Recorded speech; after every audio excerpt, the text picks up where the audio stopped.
Welcome back. So today I am going to do some experimenting. For better or worse, don't know how this is going to work out at all.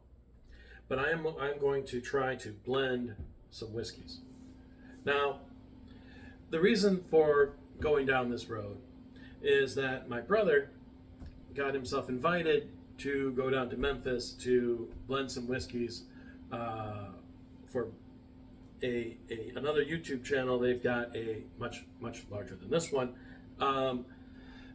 They are going down to a distillery down in Memphis, and they are going to do some blending. And there's 3 teams, and the best team comes up with the best one is going to get mass produced. So it's pretty cool.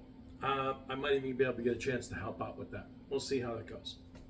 So my thought is I like to try my hand at this and, racking my brain here as to what I would do. So what I decided to do here is bring out some whiskeys here that are very different and that have, one rye in here, a couple of other ones that are very different tastes. These are both single barrels. So I've got here the Russell Reserve single barrel. I've got the Chattanooga experimental single barrel. And I've got here the Rabbit Hole Rye, which is basically this is MGP's 95.5 rye. You may be familiar with that, even if it's not from Rabbit Hole. So the first thing you would do in this situation is you would go through and you would figure out what your tasting notes are, what your nose notes, what you try to figure out what's the favorite things from each bottle. I have already done that before I turned on the camera, just because I did not want to take the time on camera. I respect your guys' time, and I don't want to have you sit here and wait through this whole thing. But I will tell you that my notes here for Rabbit Hole, the rye, is some cloves, some allspice, spearmint, lemongrass, cinnamon. I even get a little bit of graham cracker. And at the end of my palate, at the end of the finish, I do unfortunately get a little bit of a bitter oak finish. Not bad, but it's there. The Chattanooga single barrel. I'm talking too fast there. I stumbled over myself. Sorry. So there's a lot of flavors in this one, but it's very dark. It's plums, prunes, allspice. There's a bready note to it. And also sort of a burnt caramel, all on the nose. A lot of that, the ones that really kind of come through to the palate are the prunes, the allspice, and the burnt caramel. But on the palate, I also get like a black pepper as well. It's rather viscous, but then I kind of get that allspice dry oak finish to it. And then Russell Reserve, the single barrel here. Yeah, you get the vanilla, some caramel. The bottle mentions toffee. I don't necessarily get toffee, but I do get some cinnamon. And I also get a little bit of fruitiness, maybe like a raspberry or a strawberry. On the palate, vanilla, caramel, cinnamon, 5-spice, and the finish is definitely a 5-spice type of finish. So these are very different ones, very different bottles. And when one of the classic things to do when you're blending is to start out by just doing a combined, 1/3 each glass. And I got to tell you, the 1/3 each glass didn't work out very well. What ends up happening when I do have a 1/3 each glass is I basically get a watered down version of the Chattanooga. The Chattanooga kind of dominates. Now, granted, there is also a little bit of difference in proof here. This is a 117 proof, a 110 proof, and a 95 proof. So the proofiness of this one does probably help with that, but also the overall viscosity and the flavors that are in the Chattanooga are just kind of overpowering. So you get kind of a watered down Chattanooga when you combine the 3 equally. I also do get a little bit of the cloves coming from this bottle. I get a touch of that 5-spice from this bottle, but for the most part, I get a watered down Chattanooga. So that's not really what I'm looking for. So let's say I was doing trying to do some blending here. What would I do with this? Well, what I'm going to do, I've decided to do it here, I'm going to do it on camera, is I am going, this here is a fair amount of rabbit hole, and this is a fair amount of the Russell's Reserve. I'm going to use these two as a base. I'm going to only bring in a touch of the Chattanooga, and I'm going to see if I can't using these two different ones as a base, if I can create something that is better than these independently. So, handy dandy.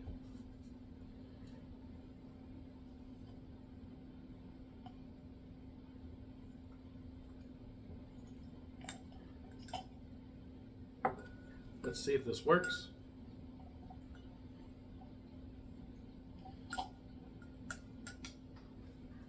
All right.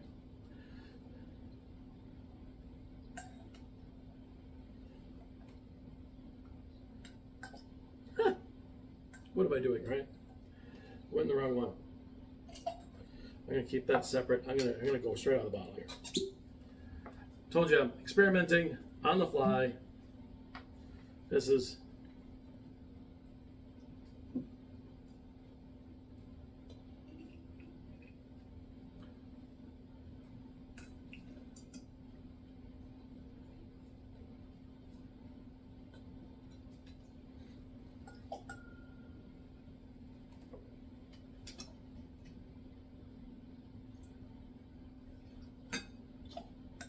all right.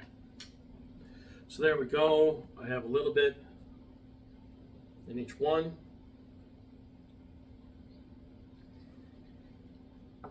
Now, what was I looking for trying to be different here? So, while the rabbit hole does have a lot of nice rye characteristics, can I bring a little bit of that pruniness or the vanilla 5-spice kind of from this one?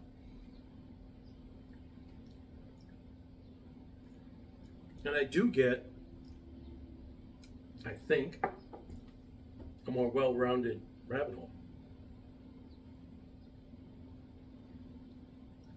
I think I do.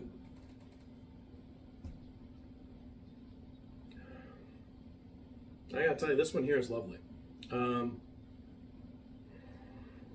Using the Russell Reserve, adding a little bit of the Chattanooga, adding a little bit of the rye.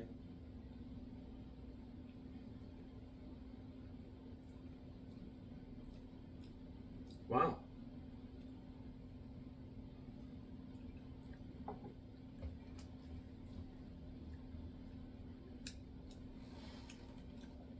All right, I'm gonna have to do a little taste test on this, but I think I got a winner right here.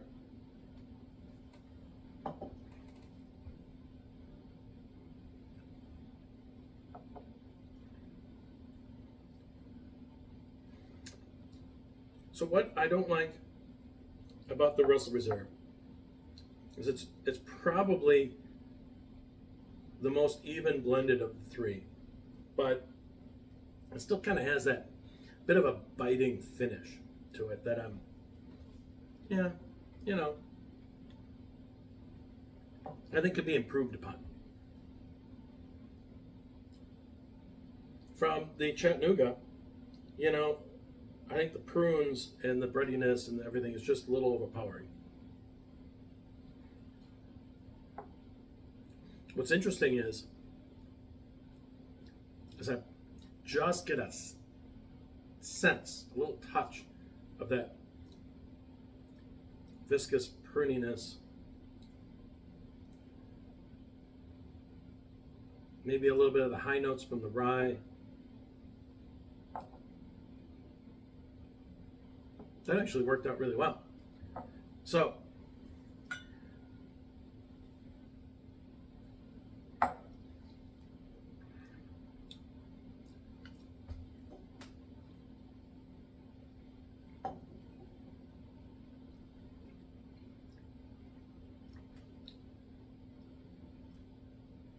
I think in both cases,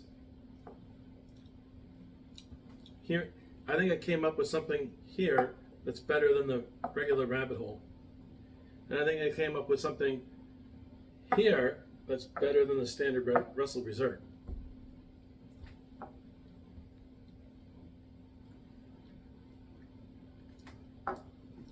And they're both better than the evenly divided 33% of each one.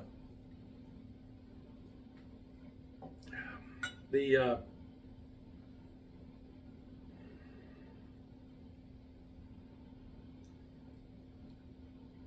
Chattanooga on its own is really distinctive, really different, really dark. Like I said, it's a prune fest. It's good on its own. I think going to the 33% of each one, while it's a kind of a watered down version of the Chattanooga with maybe a little extra something into it, it doesn't do it justice. It doesn't really work. I don't like, of the 6 glasses I got sitting here in front of me, the equal combination of these is the one I like the least. It just really doesn't work.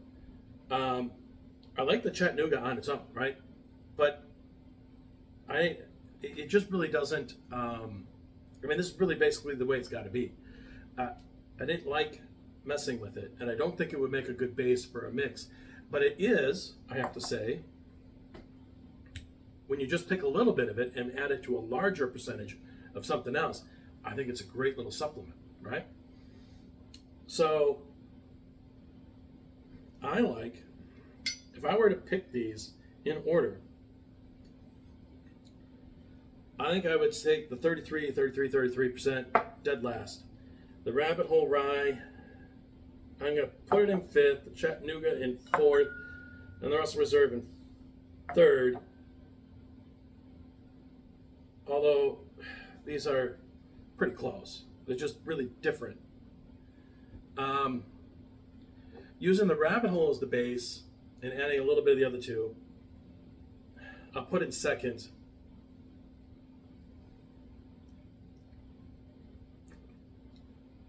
It's amazing how well-rounded that becomes. I mean, I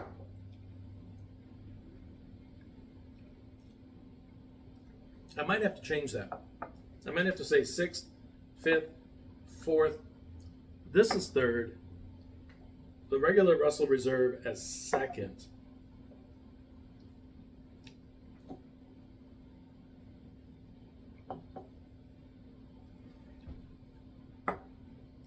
But the Russell Reserve, using the Russell Reserve as the base, and then adding a little bit of the Chattanooga and a little bit of the rye, I'm telling you, it improved upon the Russell Reserve the way it is. I would say that I actually created something that's better than any of these originally, which I'm surprised at. This is a total experiment here. Will this help me at all if I get to help out my brother in Memphis? Perhaps. Time will tell, but I'm actually kind of surprised that I was actually able to create something that was better than the original. Who knew? So anyways, that's my show for today. Thanks for tuning in.